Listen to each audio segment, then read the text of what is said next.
I've just bought the cheapest Man Majesty 7-string in the UK, but will it be a bargain or have I bitten off more than I can chew? Let's find out.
Hello and welcome, Andy here, and today we're looking at my latest acquisition, this Ernie Ball Man Majesty 7-string.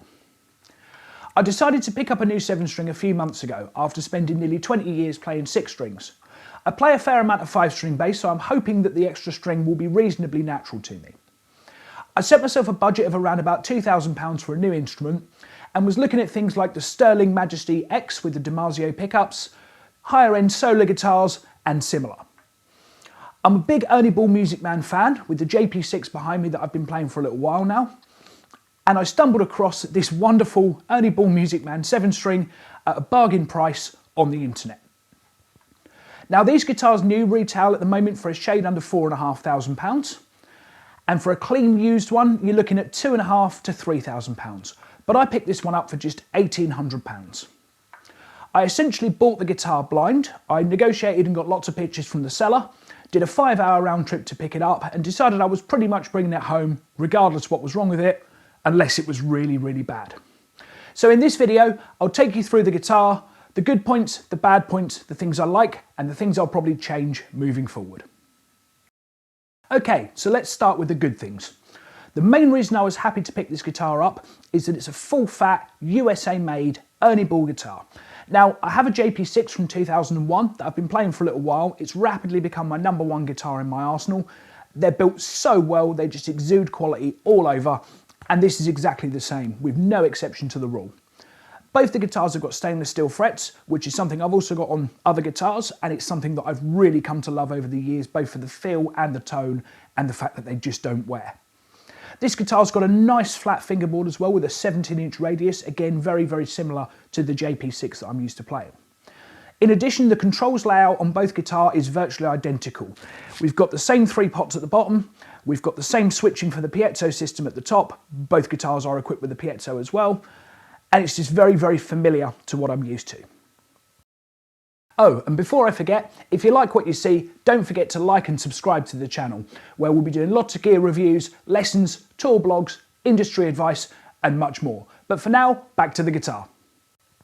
Now there are some downsides with this guitar as well. Most notably, because I bought it blind, I wasn't sure what condition it would be in when I went to pick it up.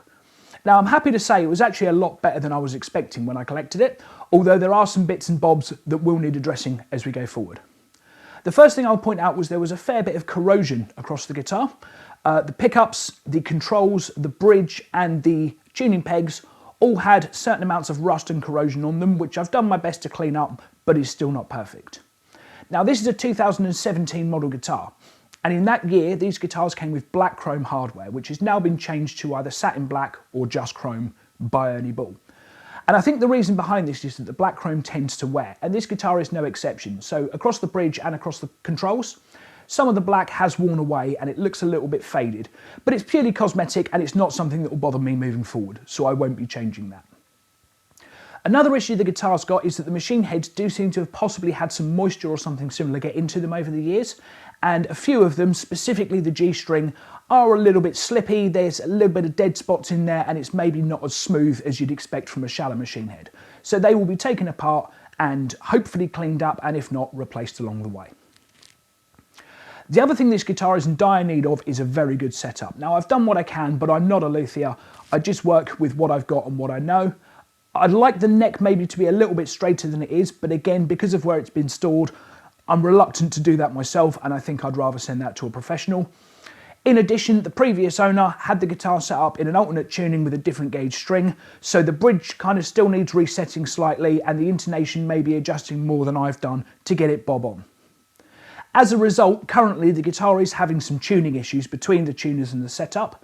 So for this video, I have actually had to do it in multiple parts rather than one run, as I couldn't get the guitar to stay completely in tune across the entire take. However, I'm confident that a setup will fix this along the way. The other thing I'm not mad keen on with the guitar is the fact that it's a floating tremolo system. Now, I've got no problem with floating trems in general, but on a 7-string for me, a tremolo isn't something that I generally use too much. And the way the JPs are, they're very, very sensitive and obviously not a locking system either.